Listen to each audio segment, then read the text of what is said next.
Ano daw ang career track or career jobs for pollution control officer? Maganda ba ang magiging opportunity kapag ikaw ay maging isang pollution control officer?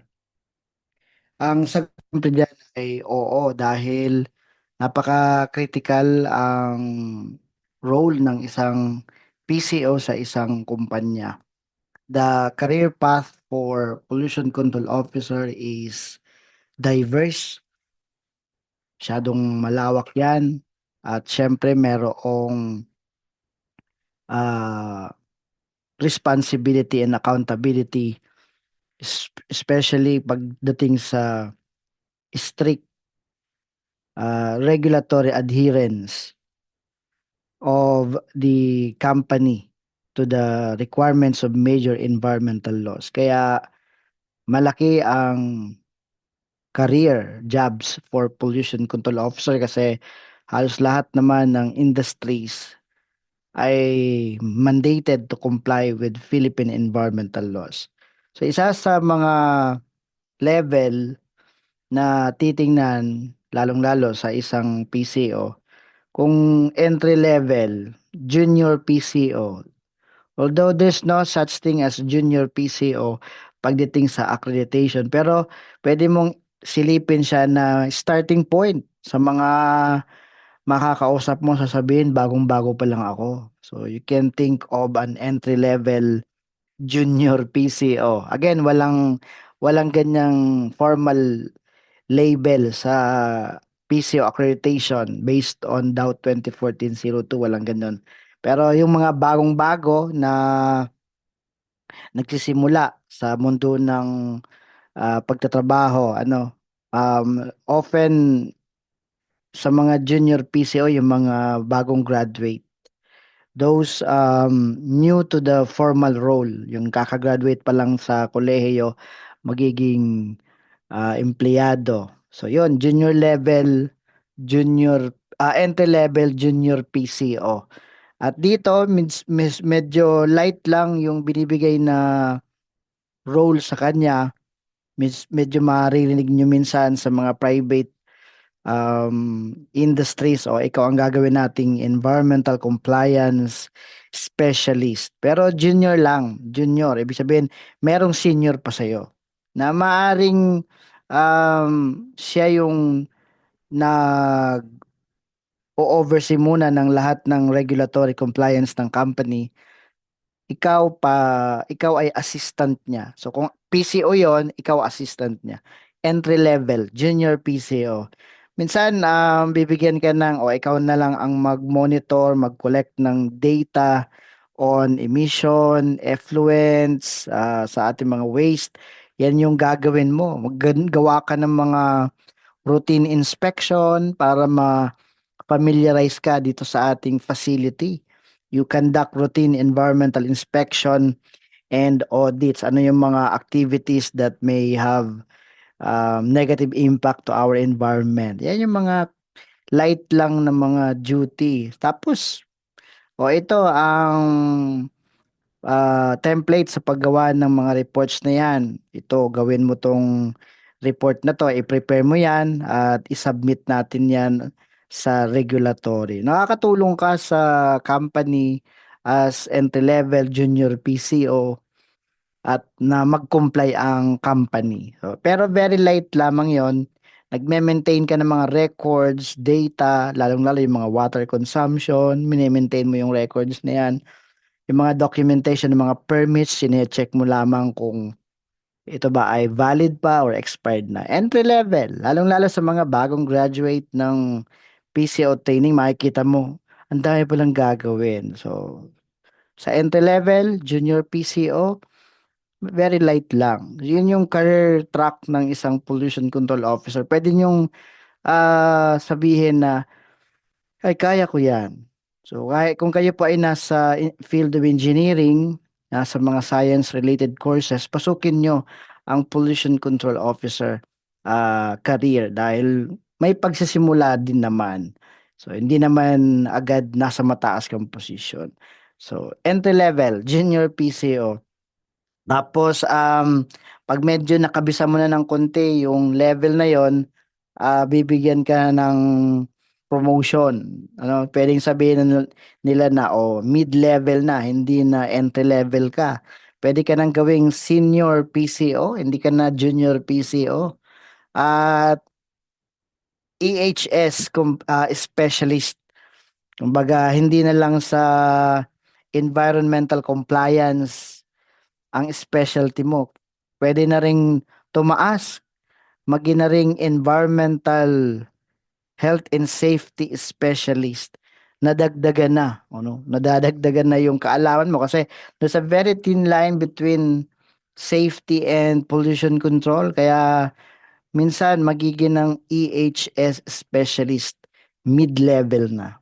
Kadalasan makikita mo sa mga opening, mga job opportunities, yung EHS specialist, vacant anya kami niyan, mga senior environmental engineer, mga compliance manager, may mga nasa mid-level na senior PCO, EHS specialist.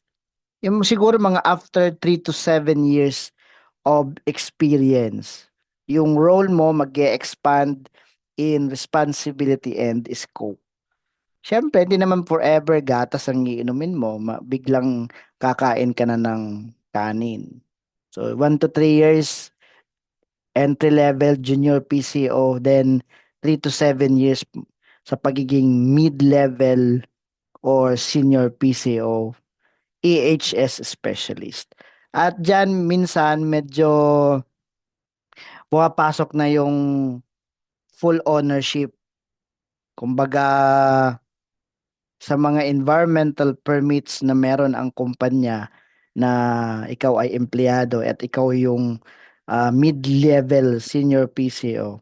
Ikaw na yung tumitingin doon sa mga conditions ng mga permits galing sa DNR, galing sa LLDA, NWRB, PNP, lahat ng mga regulatory permits, ikaw na yung nagsisiguro na lahat ng requirements nito, all legal requirements ay nakukomply mo na. Hindi na lang nagbe-maintain ka ng record, nag-gather ng data, kundi sinisiguro mo na. And also, as a mid-level senior PCO, nagde-develop ka na ngayon ng mga programs, projects, and activities. Kasi yung bang 1 to 3 years, nakabisa mo na, kaka-inspect mo baga daily, weekly, monthly, semi-annually, quarterly, annually, nakabisa mo na. So you can now create programs, projects, and activities. You can manage your waste para ma-minimize yung generation. You can now monitor yung ating programs for pollution prevention, and then syempre yung resource conservation, may mga ganyan ka nang naisip na programa paano makakatipid sa tubig, sa kuryente, and it will translate of course sa financial resources ng company. Yan na yung mid-level senior PCO. Tinitinan mo na paano ka makakatulong sa kumpanya with respect to the financial resource stability. At syempre, yung audit, usong-uso sa mga private industry, yung ISO certification. So, ikaw bilang mid-level senior PCO, pwedeng mag-lead ka na ng EHS audits. Pwedeng dati,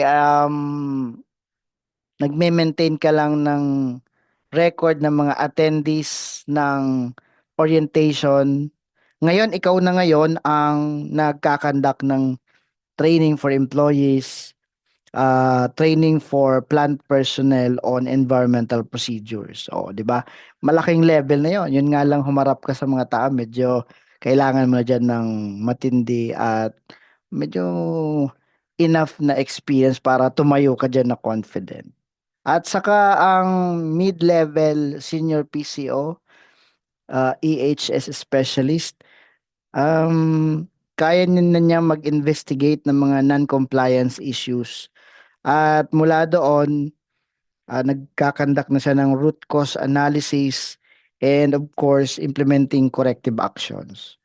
Hindi na lang i-maintain mo lang yung record ng mga non-compliance, kundi sisiguraduhin mo when you investigate non-compliance issues, inaalam mo yung root cause and nag enforce ka ng corrective action.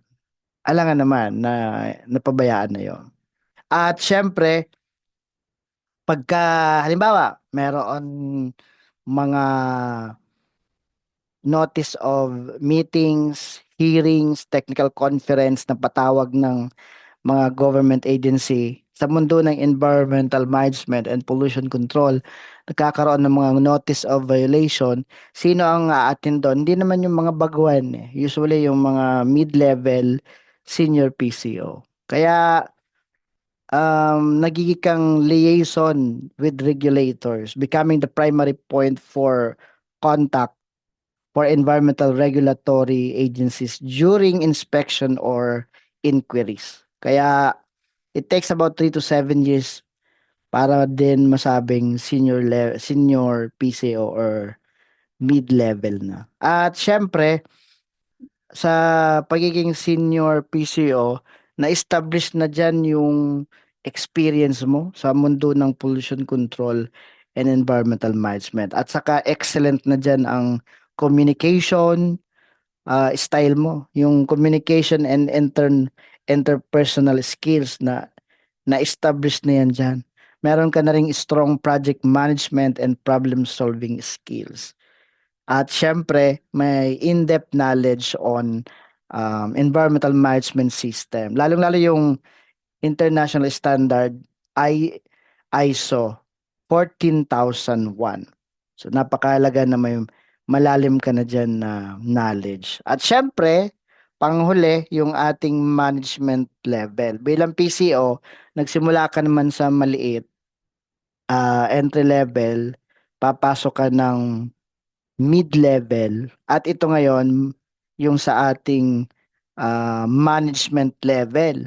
Maaring ma-promote ka pa, um, lalong-lalo sa mas mataas na posisyon and darating sa punto na you are managing programs, people, and strategy.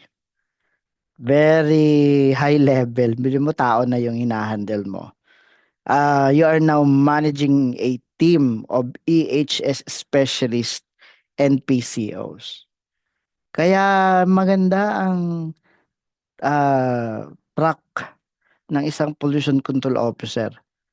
Yung career growth dito, napakaganda. Same with other professions na junior level na nagiging ng manager. So, ang tinitingnan mo na halos dito, identifying and mitigating long-term environmental risk for the company.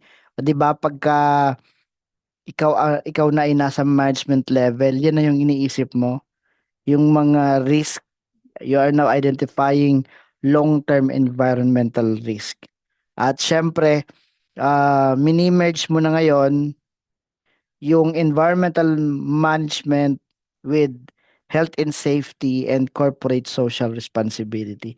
Paano mo may extend naman ang inyong programs sa labas ng inyong kumpanya? Yan na yung iniisip mo, no? Napakaganda. So, I encourage you to become a pollution control officer.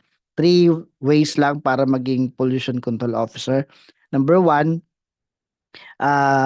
magkaroon ka ng appointment or designation letter from the managing head.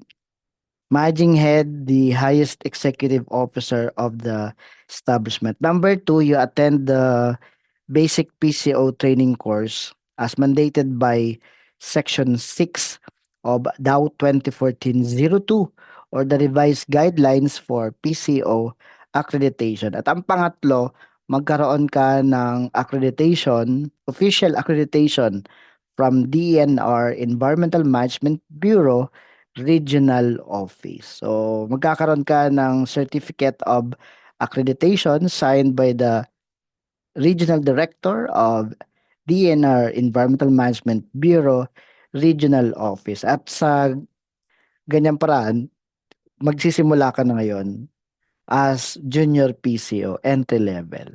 So, good luck sa inyong career bilang PCO. At kung may katanungan ka pa tungkol sa pagiging PCO, you can type it below. Thank you very much for time listening and God bless us all.